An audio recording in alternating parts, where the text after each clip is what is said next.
శివానందలహరి స్వాగతం పలుకుతూ సివిఆర్ ప్రేక్షకులకు నమస్కారాలు. ధృతి సంభాధారం దృఢగుణ నిబద్ధాం సగమానాం విచిత్రాం పద్మాఢ్యాం ప్రతిదివస సన్మార్గఘటితాం స్మరారే మచ్చేతః స్ఫుటపటకుటిం ప్రాప్య విశదాం జయస్వామిన్ శక్త్యా సహ శివగణే సేవితా విభో.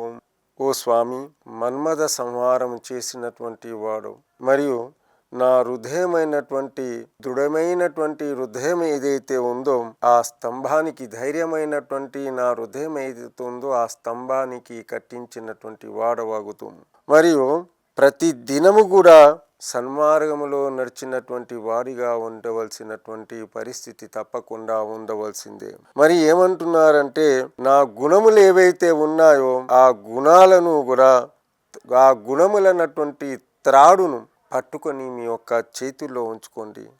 అటు ఇటు తిరుగుతున్నటువంటి విచిత్రముగాను ఉన్నటువంటి నా యొక్క గుణం అన్నటువంటి త్రాడును పట్టుకొని పద్మాకారములో ఉన్నటువంటి ఓ శివయ్య, పద్మాకారములో ఉన్నటువంటి ఏది మంచి మార్గంలో ఏవైతే ఉన్నావో దాన్ని విచిత్రముగాను గుడారముగా ఉన్నటువంటి నా యొక్క బ్రతుకును ఆ పార్వతీ పరమేశ్వరుడు వారి ఆధీనములో ఉంచుకోగాక అన్నటువంటి విషయాన్ని చెప్పారు. నిజానికి స్వామి మన్మధుణ్ణి సంహారం చేసినటువంటి వారు. మన్మధుడు అనగా మనస్సులో ఉన్నటువంటి కోరికలను సంహారం చేసినటువంటిది వారు కేవలం మాత్రమే శివయ్య.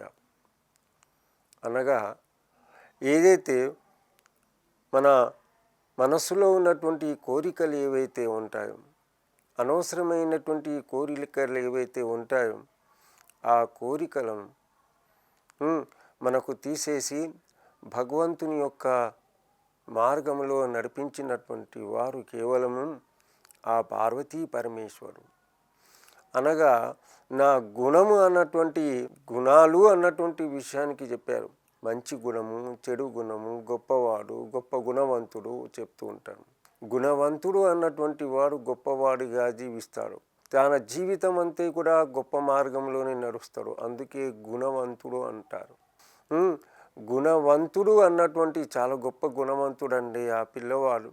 అనగా ఎలాంటి సంస్కారంతో ఉన్నటువంటి కుటుంబంలో ఉన్నటువంటి వాడు కొద్దిగా ఆలోచన చేయవలసినటువంటి విషయం ఉంది. ఎలాంటి గుణాలతో ఉన్నటువంటి వారి కుటుంబంలో ఉన్నాడంటే ఉదయం లేచి సన్మార్గాల్లో నడవడం, దేవాలయాలకు వెళ్ళడం, తన తల్లిదండ్రులను గౌరవించడం, ఇది గుణవంతుని యొక్క గుణాలు. గుణవంతుడు అంటే తన యొక్క కుటుంబంలో ఉన్నటువంటి వారికందరూ కూడా గుణవంతుడు, చాలా గొప్పవాడు. సంస్కారవంతుడు, అసంస్కారవంతుడు, అజ్ఞానంతో ఉన్నటువంటి వాడు అనగా తన యొక్క పరివారంలో ఉన్నటువంటి వారిని అందరినీ కూడా సక్రమమైనటువంటి మార్గంలో నడిపించినటువంటి వాడు గుణవంతుడు. ఆ గుణాలను తన యొక్క ఆధీనములో ఉంచుకొని నడిపించేవాడు కేవలము ఆ పరమాత్మకు మాత్రం. అది ఎప్పుడు వస్తుంది? గుణవంతుడు అన్నటువంటి భావన ఎప్పుడు వస్తుంది? ఎప్పుడైతే భక్తి అన్నటువంటిది, ఆ పరమాత్మునికి నేను భక్తిపరమైనటువంటి విషయాలు చెప్తున్నాను, నేను ఉదయమే వెళ్ళి దేవాలయానికి వెళ్తున్నాను, ఆ ఆది దంపతులకు మొక్కుతున్నాను అన్నటువంటి దృష్టి ఒక పిల్లవానిపై పడితే ఆ పిల్లవాడు ఏం చేస్తాడంటే తన యొక్క తల్లిదండ్రులను కూడా గౌరవిస్తాడు. తన యొక్క తల్లిదండ్రులను కూడా ఏం చేస్తాడు? ఉదయం లేచి తన యొక్క తల్లిదండ్రుల యొక్క చరణాలను మొక్కడానికి సిద్ధమవుతాడు. ఆ శివయ్యనే తన యొక్క గుణాన్ని మారుస్తాడు. అందుకే మన యొక్క దేవాలయాల్లో ఉన్నటువంటి సంస్కృతి చాలా గొప్పదైనటువంటి సంస్కృతి. మన యొక్క దేవాలయాలకు వెళ్ళినట్లయితే ఏ దేవాలయమైనా కానివ్వండి, శివయ్య శివాలయం కానివ్వండి, వెంకటేశ్వర స్వామి దేవాలయం కానివ్వండి, ఏ దేవాలయం ఆంజనేయ స్వామికైనా కానివ్వండి, అక్కడ వెళ్ళిన తర్వాత మంచి గుణాలన్నీ కూడా సద్గుణాలు, ఆ సద్గుణాలు ఆ యువకునిపై కానివ్వండి, యువతిపైన కానివ్వండి వస్తాయి. ఒక ఆంజనేయ స్వామి దేవాలయానికి వెళ్ళాడనుకోండి, ఆ ఆంజనేయ స్వామి దేవాలయానికి వెళ్ళిన అనంతరం అతడు రాముల వారి యొక్క భక్తుడు. రాముల వారి యొక్క సేవ ఏంటిదంటే తండ్రి యొక్క ఆజ్ఞను పరిపాలించేవారు రాముల వారు. ఆ రాముల వారు ఎలా జీవించారు?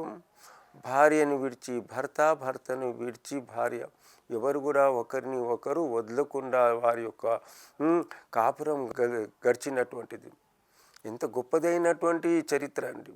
శ్రీరామాయణం మనం జ్ఞాపకం చేసుకుంటే ఒకరిపై ఒకరికి మించినటువంటి సంస్కారంతో ఉన్నటువంటిది రామాయణం. తండ్రిని మించినటువంటి కుమారుడు రాముల వారు, రాముల వారి కన్నా మించినటువంటి సీతమ్మ వారు, సీతమ్మ వారి కన్నా మించినటువంటి లక్ష్మణస్వామి, వీరందరికన్నా మించినటువంటి వారు ఆంజనేయ స్వామి. అనగా ఒక కుటుంబ వాతావరణం అంతే కూడా ఏర్పడింది ఒక రామాయణం మాత్రం కథ విన్నట్లయితే. ఆ కథ అంతే కూడా అంటే ఆ స్వామివారి రామాయణం విన్నట్లయితే, ఒక మంచి శ్లోకాలు చదివినట్లయితే తప్పకుండా తన కుటుంబంలో ఉన్నటువంటి వాతావరణం కూడా మారిపోతుంది. ఎందువలన మారిపోతుంది? గుణాలు ఆ శివయ్య యొక్క చేతిలో ఉంది. ఆ శివయ్యనే తన యొక్క తలరాతను మారుస్తాడు అన్నటువంటి ఇంతకు పూర్వం మనం తెలుసుకున్నాం. రామాయణం సీరియల్ మనం చూస్తున్నాం. చూసిన అనంతరం మన కుటుంబంలో కూడా అందరూ చూస్తారు. చూడండి, ఒక తండ్రి అన్నటువంటి మాటను, ఆ మాటను దాటకుండా రాముల వారు అరణ్యానికి వెళ్ళిపోండి, ఇప్పుడే మీకు ఏంటిది రాజ్యపట్టాభిషేకం ఉద్యమం చేస్తాం అని ఎప్పుడైతే ప్రకటించారో, ప్రకటించిన వెంబడే ఏమైంది? రాముల వారికి ఏం చెప్పారు? 14 సంవత్సరాలు వనవాసం వెళ్ళిపోయారు. వనవాసం వెళ్ళిపోవాలని చెప్పారు. చిన్న విషయం అండి. కానివ్వండి, మన ఇంట్లో మన నాన్నగారు బాధల్లో ఉన్నారు, అనారోగ్యంతో ఉన్నారు, కష్టాల్లో ఉన్నారు. కష్టం అంటూ కాదు, అనారోగ్యంతో రోగిగా ఉన్నాడు. ఆ రోగిగా ఉన్నప్పుడు ఫలానా సమయంలో మెడికల్ షాప్కి వెళ్ళి కొద్దిగా మందులు తీసుకురాండ్రా నాన్న అంటే ఎవరు తీసుకురారు. లేదు నాకు ఉద్యోగం వెళ్ళాలి, లేదు ఆ వ్యాపారం వెళ్ళాలి, లేదా ఇలా చూసుకోవాలి, విద్యాలయానికి వెళ్ళాలి అన్నటువంటి మనస్సుతో ఈనాడు అలాంటి అభిప్రాయాలతో బ్రతుకుతున్నారు. అది కాదండి. తండ్రి గారు చెప్పినటువంటి అయితే పాపం అనారోగ్యంతో ఉన్నాడు, నాన్నగారు ఇలా బాధల్లో ఉన్నారు, ఆ బాధల్లో ఉన్నటువంటి నాన్నగారిని చూడవలసినటువంటి నా కర్తవ్యము, నా బాధ్యత అన్నటువంటి కోట్లలో ఒకరు మాత్రమే చూస్తున్నారు. ఇది భారతీయ సంస్కృతి అంటే ఇది. రామాయణంలో ఇది నేర్చుకుంటారు. అనగా ఒక ఆంజనేయ స్వామి యొక్క దేవాలయానికి వెళ్ళినప్పుడు ఆంజనేయ స్వామి ఎవరి యొక్క భక్తుడు, ఎలా జీవించారన్నటువంటి విషయానికి అది తెలుసుకుంటాం. అనగా శివయ్య మంచి గుణాలు ఏవైతే ఉంటాయో ఆ గుణాలను నేర్పించడానికి, అంటే ఆ గుణాలు ఇవ్వడానికి మనస్సు యొక్క మేధస్సును మారుతూ ఉంటాడు. ఏ దేవాలయానికి భారతీయ సంస్కృతి దేనిపైన ఆధారపడి ఉందంటే దేవాలయాలపైన ఉంది. అందుకే ముఖ్యంగా పూర్వకాలంలో దేవాలయాలు ఎక్కడైతే ఉన్నాయో ఆ దేవాలయాల్లో ఏం జరిగేది? స్వాధ్యాయం అనేది, రామాయణ పురాణ వేదాల యొక్క కాలక్షేపాలు జరిగేటివి. అక్కడ రామాయణ ప్రవచనాలు కానివ్వండి, భాగవత ప్రవచనాలు కానివ్వండి, లేదా నిత్యం వేద పాఠమును కానివ్వండి, ఆ జరిగేది. దాంట్లో ఉన్నటువంటి ఒక పదము ఎందుకు కాదు, ఒక వర్డ్ ఎందుకు కాదు, ఒక వాక్యం ఎందుకు కాదు, అది విన్న తర్వాత మనిషి యొక్క మనస్సు మారిపోతుంది. భగవద్గీత నిత్యం పారాయణం చేస్తూ ఒక దేవాలయంలో నిత్యము ఆ యొక్క శ్లోకాల యొక్క ఏదైతే ఆ గ్రామంలో చెప్తూ అంటే వింటూ ఉండే ఆ గ్రామంలో ఉన్నటువంటి వాళ్ళందరూ కూడా మారిపోయారు. ఎందుకంటే విచారహీనంచ వికలాంగ సర్వం అన్నారు పెద్దవాళ్ళు. ఆ విచారం మారాలంటే ఏం కావాలి? విచారహీనాంచ వికలాంగ సర్వం. అనగా విచారం హీనంగా ఉన్నదనుకోండి, అప్పుడు తన యొక్క జీవితం అంతే కూడా, సంస్కృతి కూడా హీనాతిహీనంగా మారుతుంది. అదే విచారం మంచి విషయాలతో కూడినటువంటిది అయి ఉన్నట్టయితే నిత్యం వారి యొక్క గ్రామంలో భగవద్గీత కానివ్వండి, హనుమాన్ చాలీసా కానివ్వండి, లలితా సహస్రనామం కానివ్వండి, లేదా సౌందర్యాల హరి కానివ్వండి, అది విన్నట్లయితే ఆ గ్రామం యొక్క వాతావరణం మారిపోతుంది. ఎందువలన అనగా ఉదయం లేచిన అనంతరం అది వారి యొక్క మెదడులో పడి ఒక్క వాక్యం, ఒక పదము, ఒక మాట ఎందుకు కాదు మనసి మారిపోతుంది. అందుకే అండి రామ అన్నటువంటి బీజాక్షరం ఎంత పవిత్రమైనటువంటి బీజాక్షరం. 2 అక్షరాలతో కూడినటువంటి బీజాక్షరం ఏదైతే ఉందో రామ రామ శ్రీరామ రామ రామీతి రమే రామే మనోరమే సహస్రనామ తత్తుల్యం రామనామ వరాన్ని అనే ఆ రాముడే తనకు వరాలను ఇచ్చినటువంటి దేవుడు ఎవరైతే ఉన్నారో ఆ రాముడే. ఎలా వరాలు ఇచ్చాడండి? ఆ రాముని యొక్క గుణాలు ఆ మానవునిలో వచ్చేస్తాయి. ఆ రాముని యొక్క గుణాలతో తన యొక్క కుటుంబం మారిపోతుంది, తన యొక్క వంశం మారిపోతుంది. అది అందుకే ఆ గుణాలను కట్టి ఏం చేయమంటున్నారు? ఆ స్తంభాలను కట్టినటువంటిది దేవాది దేవా నాకు ఆ పార్వతీ పరమేశ్వరులుగా వచ్చి నన్ను కాపాడుగాక, నన్ను ఇలాంటి సద్బుద్ధి ఇవ్వాలన్నటువంటి విషయాన్ని చెప్పారు. సన్మార్గం నిత్యం మంచి మార్గాలని ఇవ్వాలి. ప్రతినిత్యం కూడా ప్రతి చోట కూడా సన్మార్గాలు, మంచి మార్గాలు, చెడు మార్గాలంటే ఏదైతేనా ఒక ఉదాహరణకు మనం చేసుకుందాం. ఒక మార్గంలో రౌతులు రప్పలు పడి ఆ రోడ్డు మొత్తం బాగా చేస్తున్నారు, అది చెడు మార్గం అనుకుందాం. మంచి మార్గం అంటే రోడ్డు బాగా ఉంది, ఆ రోడ్డులో సక్రమమైనటువంటి స్థానానికి వెళ్దాం. ఇది కొద్దిగా తక్కువ దారి ఉంది, ఇది దూరం అవుతుంది. అలాంటి సందర్భంలో మంచి మార్గంలో దూరమైనా కానివ్వండి, మంచి మార్గంలో వెళ్ళినట్లయితే హాయిగా మంచిగా ఆనందంగా వెళ్ళిపోతాం. అదే రాళ్ళు రప్పలు ఉన్నాయనుకోండి, అక్కడ వెళ్ళాలంటే దగ్గర అవుతుంది, కానీ ఎక్కడ ఏమవుతుందో మనకి తెలియదు. ఏ రాయి రప్ప మనకు వచ్చిస్తుంది, మనకు తగులుతుందో మనకు తెలియదు. ఏ గుట్ట మనకు అడ్డం వస్తుందో తెలియదు. ఎక్కడ పడిపోతామో మనకు తెలియదు. అనగా ఆ స్వామివారి యొక్క కృపా కటాక్షణలో దయ తప్పకుండా ఉండాలి అన్నటువంటి విషయాలు మనకు చెప్తున్నారు. సన్మార్గంతో ఉండాలి, సక్రమమైనటువంటి మార్గంలో నడవాలి, మంచి విషయాలు నేను తప్పకుండా వింటూ ఉండాలి. సద్భావన, స్వాధ్యాయం అనేది ప్రతి వారికి కావలసినటువంటి దివ్యమైనటువంటి భవ్యమైనటువంటి ఔషధం అన్నటువంటి విషయాన్ని తెలుసుకోవాలి. సంస్కారమైనటువంటి విషయాలు తెలుసుకోవాలి. అదే చెప్పారు ఇక్కడ. సన్మార్గాన్ని నాకు చూపించబోయ్యా ఓ శివయ్య. మంచి మార్గాలంటే ఎక్కడైతే యజ్ఞయాగాదులు జరుగుతున్నాయి, ఎక్కడైతే భాగవత పారాయణం జరుగుతుంది. ఉదాహరణకు మనం ఈనాడు టీవీ ముంగట కూర్చుని మనం శివానంద లహరి మనం వింటున్నాము. జాగ్రత్తగా విన్నట్లయితే విన్నటువంటి వారికి దక్కినటువంటి ఫలితం మహాపుణ్యం, మహాద్భాగ్యం. ఎంత అదృష్టమైతే మాత్రం శివానంద లహరి మనం ఈనాడు వింటున్నాం. ఎంత గొప్పవాళ్ళమైతే మనం ఒక్క మాట ఎందుకు కాదు, ఒక్క మాట ఏమన్నారు ఇక్కడ? ఒకవేళ నా యొక్క గుణం అన్నటువంటి గుణాలైతే ఉన్నాయో ఆ యొక్క తాడుతో కట్టేసి నా స్తంభంలో నాకు కట్టేసేయండి అన్నటువంటి విషయాన్ని చెప్పినటువంటి ఏవైతే కోరికలు ఇచ్చినటువంటి ఎవరైతే మన కోరికలను కోరికలు ఉన్నటువంటి ఏవైతే ఉన్నాయో దాన్ని హతం చేసినటువంటి ఏవైతే చంపైనటువంటి కోరికలు తీసి నన్ను కామదహనం చెయ్యి అన్నటువంటి, కాముడు అన్నటువంటిది కోరికలు, అలాంటి కోరికలను దహనం చేసినటువంటి వాడు కేవలం మాత్రమే నీవే శివ. అందుకే ఇక్కడ మనకు స్వామిన్ నీకు జయము కలుగుగాక. ఇంకేం చెప్తారు? శక్త్యా సహా శివగణే సేవిత. శివపార్వతుల యొక్క గణాలతో కూడినటువంటి శివపార్వతుల యొక్క శివగణాలు ఏవైతే ఉన్నాయో మేము సేవించబడుతున్నారు. మేము యొక్క చరణాలను, మీ యొక్క పాదాలను, మీ యొక్క ఆ స్వామిని సేవించినటువంటి ఏవైతే శివగణాలు ఏవైతే ఉన్నాయో ఆ శివగణాలన్నీ కూడా మీకు సేవిస్తూ, మేము కీర్తిస్తూ, మీకు పూజిస్తూ ఉంటారు అన్నటువంటి విషయాన్ని చెప్తున్నటువంటి గొప్పదైనటువంటి విషయాన్ని ప్రతి శ్లోకంలో కూడా సన్మార్గంలో చూపించండి, మంచి మార్గంలో చూపించండి, మంచి కార్యక్రమాలు చేయనివ్వండి.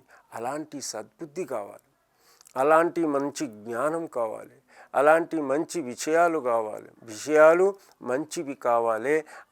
సన్మార్గం మంచి మార్గంలో నడిపియాలి. మనం పోతున్నాం, ఒక మంచి చలనచిత్రం వచ్చింది, అది మన కుటుంబానికి సంబంధించింది, మన భారతీయ సంస్కృతి కోసం ఉంది.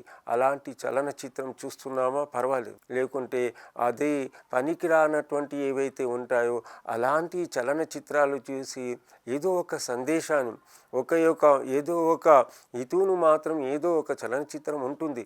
కాదనాలేం మనం.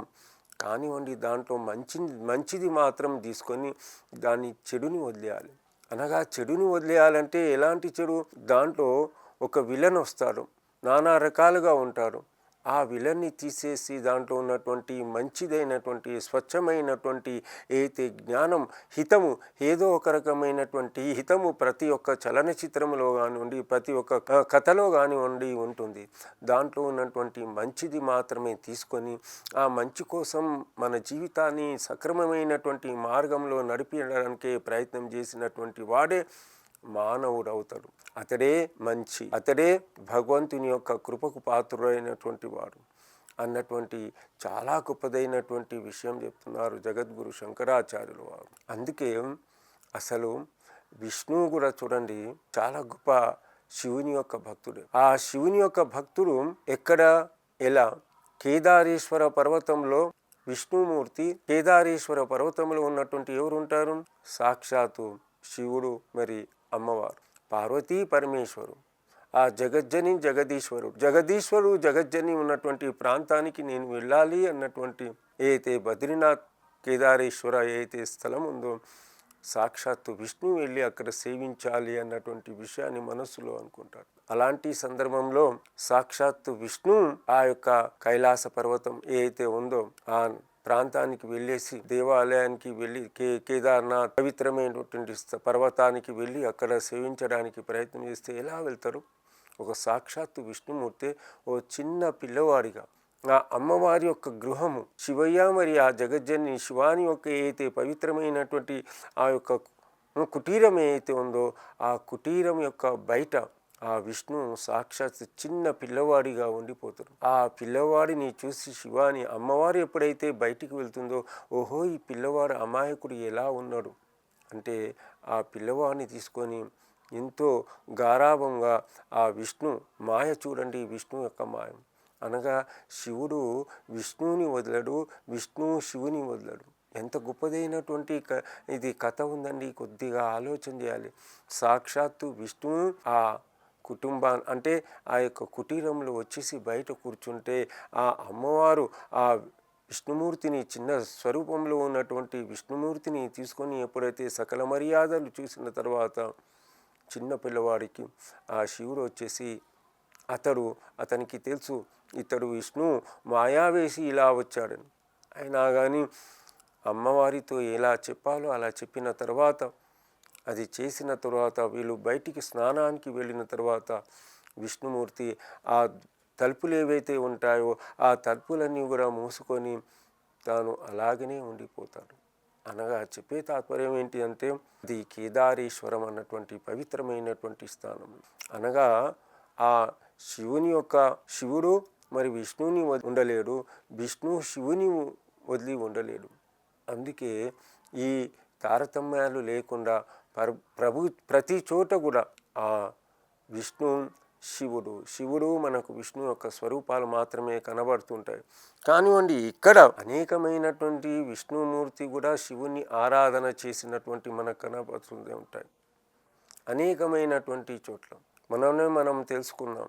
మనకు మహాభాగవతంలో కూడా అష్టమ స్కందంలో ఎప్పుడైతే సముద్ర మథనం ఎప్పుడైతే జరుగుతుందో అక్కడ చూడండి మొదటగా వెళ్ళింది ఏది? విషం. ఆ విషాన్ని తీసుకున్నటువంటి వారెవరు? శివుడే. అందుకే నీలకంఠాయ నమో నమః.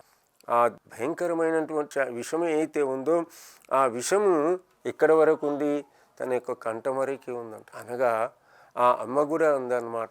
ఆ సర్వమంగళమూర్తి అయినటువంటి ఆ జగదాంబిక ఆ తల్లి కూడా ఏమందంటే ఆ యొక్క విషాన్ని మింగే శక్తి కేవలం మాత్రమే ఎక్కడ ఉంది? ఆ యొక్క శివయ్యకు మాత్రమే. ఆ శివయ్యనే విషమును ఆరగించే శక్తి మాత్రము కేవలం మాత్రమే ఆ జగదీశ్వరునికి మాత్రమే ఉంది. అనగా ఎంత ఆ యొక్క శివయ్యను మనం కూడా ఏంటి అంటే నా యొక్క గుణములు అన్నటువంటి ఏదైతే ఉందో ఆ త్రాడును మీ యొక్క ధైర్యముతో కూడినటువంటి స్తంభం ఉందో, ధైర్యం అనేటువంటి స్తంభం ఏదైతే ఉందో ఆ స్తంభంలో కట్టేయండి, మంచి మార్గంలో ఇవ్వండి, మంచి మార్గంలో తీసుకువెళ్ళండి.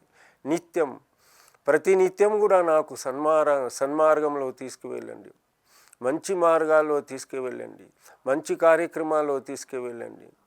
ఎక్కడైతే శివపురాణం జరుగుతుందో, ఎక్కడైతే రామాయణ మహాభారత ఏవైతే మనకు ప్రవచనాలు జరుగుతున్నాయో, ఎక్కడైతే మంచి విషయాలు ఎక్కడైతే చెప్పబడతాయో అక్కడ తీసుకువెళ్ళండి అన్నటువంటి విషయానికి చెప్పారు. సన్మార్గం నిత్యమైనటువంటి, అంటే విష్ణువు కూడా ప్రతి చోట కూడా తాను సన్మార్గంలో తీసుకువెళ్ళాలి అన్నటువంటి మనకు రామాయణంలో స్వామివారి యొక్క సేవ చేయలేదా?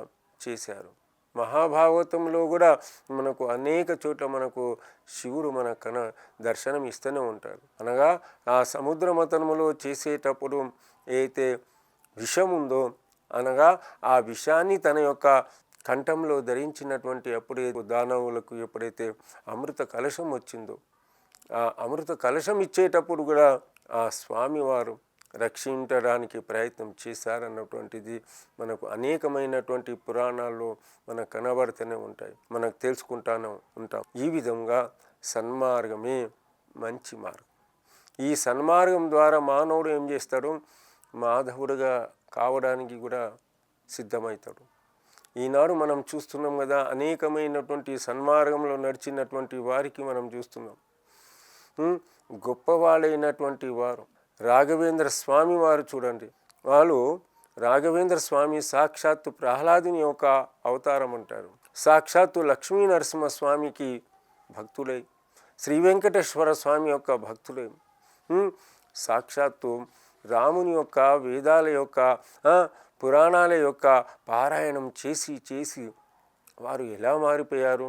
సాక్షాత్తు జీవ సమాధి తీసుకున్నటువంటి వారు రాఘవేంద్ర స్వామి వారి యొక్క ఈనాడు మన బృందావనం వెళ్ళినట్లయితే ఆ స్వామికి వారే మనకు కాపాడుతారు. అనగా ఇది సన్మార్గం, ఇది సన్మార్గం, ఇది మంచి మార్గం. జగద్గురువులైనటువంటి రాఘవేంద్ర స్వామి చూసుకోండి, అనేకమైనటువంటి మహాపురుషులందరూ కూడా వారందరూ కూడా ఇలాంటి సన్మార్గాల్లో వెళ్ళి మంచి కార్యక్రమాలు చేసి మన జీవితాలను మన కుటుంబాలకు కాపాడినటువంటి వాళ్ళు అనేకమైనటువంటి వాళ్ళు ఉన్నారంటూ స్వస్తి. సర్వే జనః సుఖినో భవంతు. ఓం శాంతి శాంతి శాంతి.